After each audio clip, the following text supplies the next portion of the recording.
dari kelas 11 IPS. Saya Irma Febrianti Anggraini. Saya Sofi Triandini. Saya Pratu Soleha.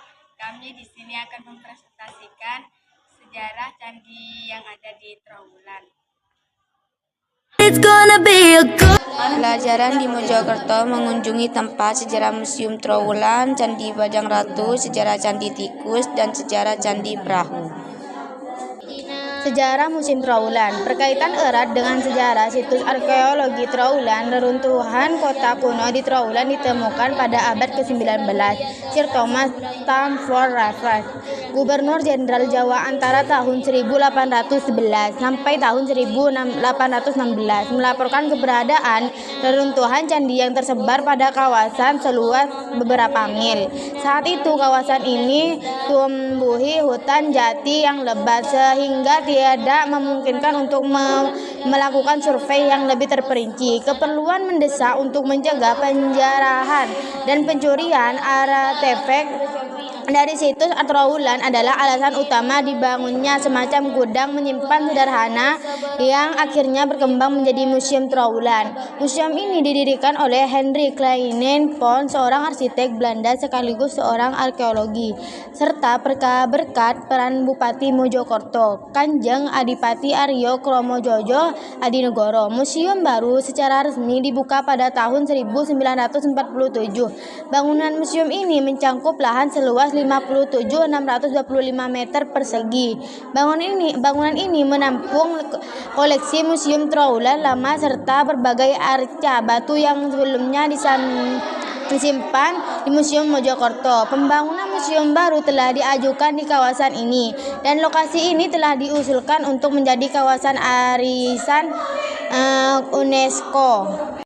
Candi Bajang Ratu sebagai salah satu situs arkeologi yang terkenal di Jawa Timur menghadirkan pesona sejarah yang kaya. Dibangun pada abad ke-14, candi ini memiliki makna yang dalam. Berbagai tugu peringatan untuk menghormati Jaya Negara, Raja kedua Majapahit yang wafat pada tahun 1328.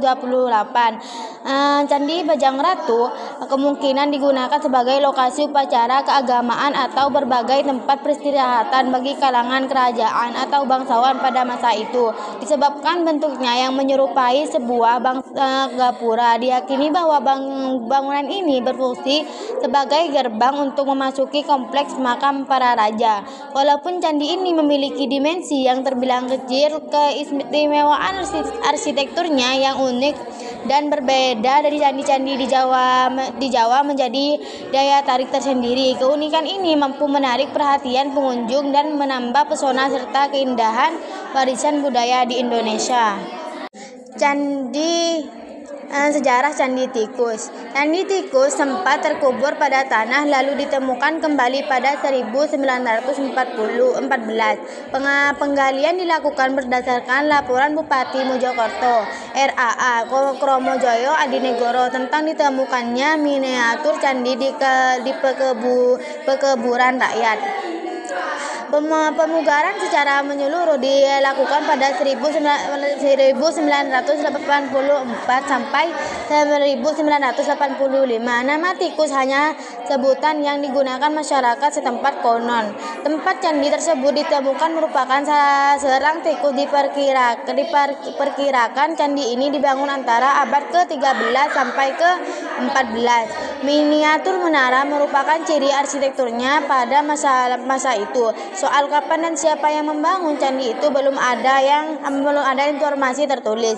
Dilihat dari bentuknya ada pertintaan atau kolam di sekitar candi, sehingga mengundang perdebatan di kalangan pakar sejarah dan arkeolog mengenai fungsinya. Sebagai pakar pendapat, candi ini merupakan petirtaan tempat mandi keluarga raja. Namun sebagian pakar lainnya berpendapat candi ini merupakan petirtaan tempat mandi keluarga raja. Namun, sebagai pakar lainnya berpendapat bangunan tersebut merupakan tempat penampungan dan penyaluran air untuk keperluan penduduk Trawulan. Sejarah Candi Brahu. Ada pendapat yang mengatakan bahwa Candi Brahu berasal dari kata Wanaru atau Warahu yang termaktub dalam Prasasti Tembaga Alasantan yang ditemukan kira-kira 45 meter di sebelah barat Candi Brahu.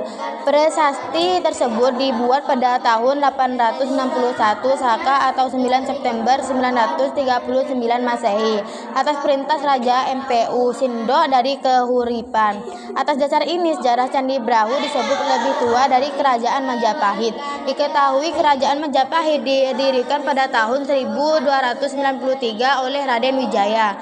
Kerajaan ini mencapai puncak kejayaan pada masa pemerintahan Hayam Wuruk 1350 sampai 1389. Candi Brahu diduga digunakan sebagai tempat pembakaran jenazah Raja-Raja Brawijaya. Akan tetapi hasil penelitian menunjukkan tidak ada bekas abu atau mayar. Sebab bilik candi sekarang sudah kosong. Candi Brahu didirikan pada abad 15 Masehi. Candi menghadap ke arah barat dengan dasar persegi panjang 18 kali 22,5 meter tinggi. Candi yang tersisa sampai saat ini sekitar 2 meter. Candi Brahu dibangun dari batu bara merah seperti bangunan purbakala lainnya yang ditemukan Trowulan. Bentuk Candi Brahu tidak tegas berbentuk persegi, melainkan dengan sudut banyak dan tumpul. Atapnya juga terbentuk dengan sudut banyak dengan puncak datar. Diperkirakan Candi Brahu bersusun dua dan dihubungkan dengan tangga. Akan tetapi saat ini tangga tersebut sudah tidak ada. Kolam Segaran. Kolam segaran merupakan jenis pertitaan yang terbentuk kolam buatan. Kolam ini menjadi salah satu dari 32 kolam kuno masa Majapahit yang masih dapat disaksikan hingga saat ini. Nama segaran dalam bahasa Jawa berarti laut, yang disematkan pada kolam luas seperti lautan. Dalam peta rekonstruksi ibu kota Majapahit karya MacLean Pond, kolam segaran berada di depan Keraton Majapahit. Kolam ini menjadi simbol Samudra Manta, pengadukan lautan susu, yang merupakan landasan kosmologi Hindu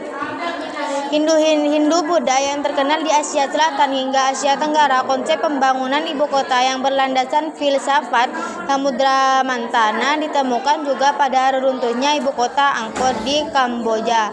Kolam segaran berdenah persegi panjang berukuran panjang 375 meter, lebih lebar 125 meter, tinggi dinding 3,16 meter, dan lebar dinding 1,6 meter. Kolam ini menghadap ke barat. Berdasarkan posisi satu-satunya tangga sebagai pintu masuk di sisi barat. Sisi panjangnya berorientasi ke arah utara selatan.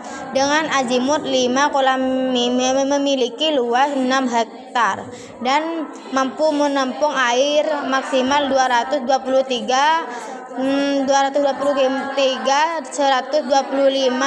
meter. Do you deserve me? No way. Can I? Sekian presentasi dari kami. Wassalamualaikum warahmatullahi wabarakatuh.